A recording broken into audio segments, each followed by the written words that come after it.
پڑھتا درود تم پر اس شوق تمنا میں، پڑھتا ہوں درود تم پر اس شوق تمنا میں، پڑھتا ہوں درود تم پر اس شوق تمنا میں، پڑھتا ہوں درود تم پر اس شوق تمنا میں،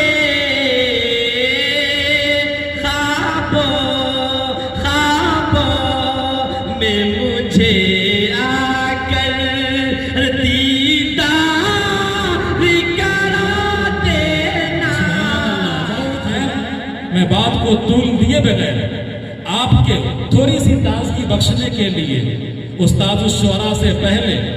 ہم سب کے ایک عزیز اور ان کے بھی عزیزی شمس الدین سلمہ کو دو چار اشعار کے لیے میں دعوت دیتا ہوں تاکہ آپ کا مزاج اور ہمارا مزاج بن جائے، پھر شاعر اسلام ہمارے بیچ میں ہوں گے، ہم ہوں گے اور وہ ہوں گے اور کوئی نہ ہو۔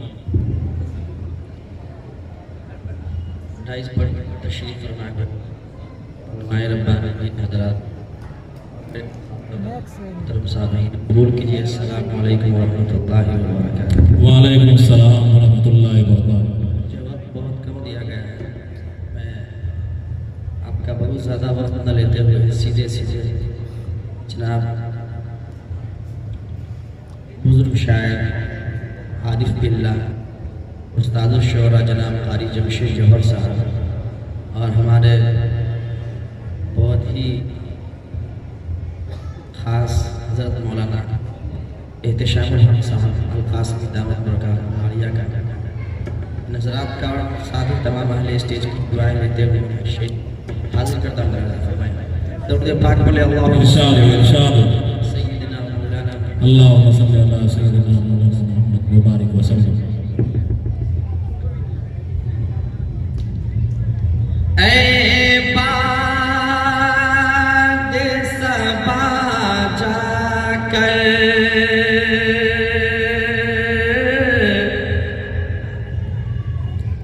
اے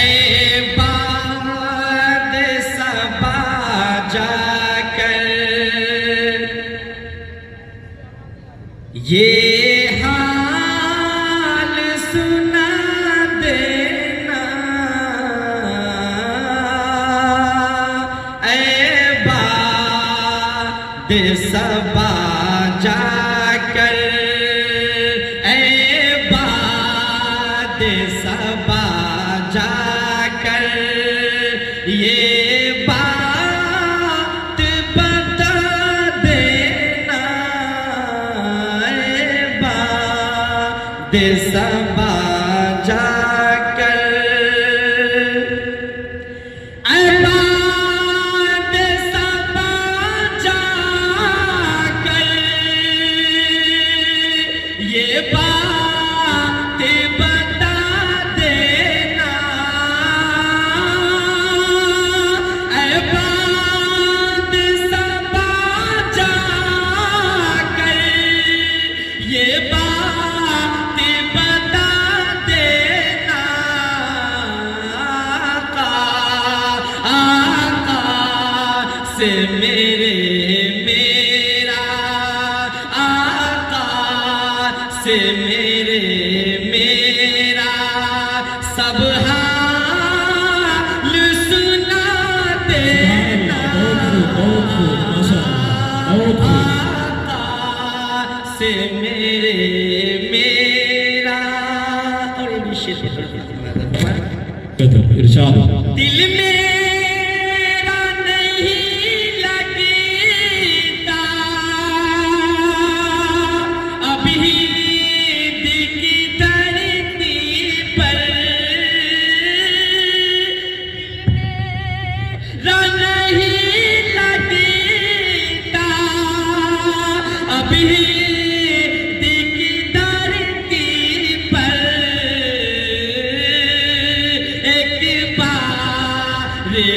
مجھے روزہ اپنا وہ دکھا ماشاء اللہ، بہت خوب، بہت خوب، بہت خوب، بہت خوب۔ ایک بار روزہ اور آخری شعر ارشاد ہو۔ پڑھتا درود تم پر اس شوق تمنا میں، پڑھتا ہوں درود تم پر اس شوق تمنا میں، پڑھتا ہوں درود تم پر اس شوق تمنا میں، پڑھتا ہوں درود تم پر اس شوق تمنا میں،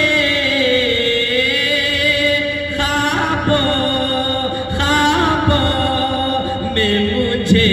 آ کر دیدار کرا دینا، بہت خوب، بہت خوب، کیا کہنے۔ میں مجھے آ کر دیدار کرا دینا، آقا سے